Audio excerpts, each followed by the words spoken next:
একজনকে বস করলে সে তার কথায় কি কি করতে পারে, এই মুভিটা না দেখলে হয়তো আপনারা বুঝতেই পারবেন না। হ্যাঁ, আমি বলছি অজয় দেবগনের নিউ মুভি শয়তান সম্পর্কে।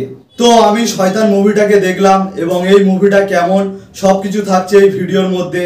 তো আমি উজ্জ্বল, আমার চ্যানেল ইউজে ইনফরমেশন। তো শুরু করা যাক আজকের অজয় দেবগনের নিউ মুভি শয়তানের রিভিউ।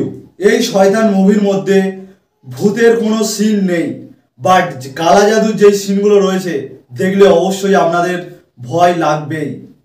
এই মুভির মূল কাহিনী হলো একটা অচেনা লোক অজয় দেবগনের বাড়ি আসে এবং অজয় দেবগনের পারমিশন নিয়েই তার বাড়িতে আসে এবং অজয় দেবগন পারমিশন দিলে তার মেয়েকে নিয়ে সে তার বাড়ি থেকে চলে যাবে এবং সে তার মেয়েকে যা বলবে সে তাই করবে। মানে নাচতে বললে নাচবে, চায়ের পাতা খেয়ে নিতে বললে চায়ের পাতা খেয়ে নেবে এবং তার বাবাকে চড় মারতে বললেও তার বাবাকে চড় মারবে। এই মুভির মধ্যে আমরা অজয় দেবগনকে দেখব একদম ফ্যামিলি ম্যান হিসাবে, মানে সে তার পরিবারের জন্য কি কি করতে পারে এবং তার মেয়েকে বাঁচানোর জন্য সে কি কি বুদ্ধি লাগায়, সব এই মুভির মধ্যে আমরা দেখতে পাবো। হিরো যদি জবরদস্ত হিরো হয় এবং তার সঙ্গে ভিলেনও যদি তার টক্কর দেওয়ার মতন হয় তাহলে তো মুভি এমনিতেই হিট হবেই।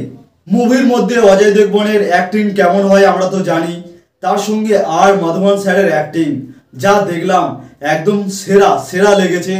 আর মাধবন স্যারের অ্যাক্টিং একদম যেন মনে হচ্ছিল রিয়েল লাইফ কোনো গুণী।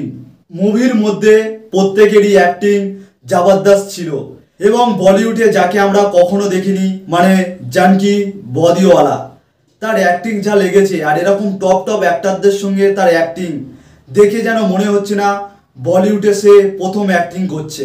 প্রথম 15 মিনিট মুভিটা একটু যেন কেমন লাগবে, বাট যখন থেকে আর মাধবন স্যারের এন্ট্রি হবে তখন থেকে মুভিটা একদম অন্য লেভেলে বা অন্য পর্যায়ে পৌঁছে যাবে। আর মুভিটার ম্যাক্সিমাম সিনই মানে 90% সিনই রাত্রিরের সিন।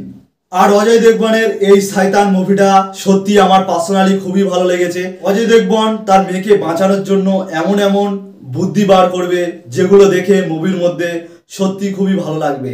আর এই শয়তান মুভিটাকে আমি রেটিং হিসাবে 10-এর মধ্যে 8.5 দিলাম। আর আজকের ভিডিওটাও আমি এখানে শেষ করলাম। ভিডিওটা ভালো লাগলে অবশ্যই একটা লাইক করে দেবেন আর এরকম মুভি সম্পর্কে জানতে হলে আমার চ্যানেলটাকে সাবস্ক্রাইব করে রাখবেন।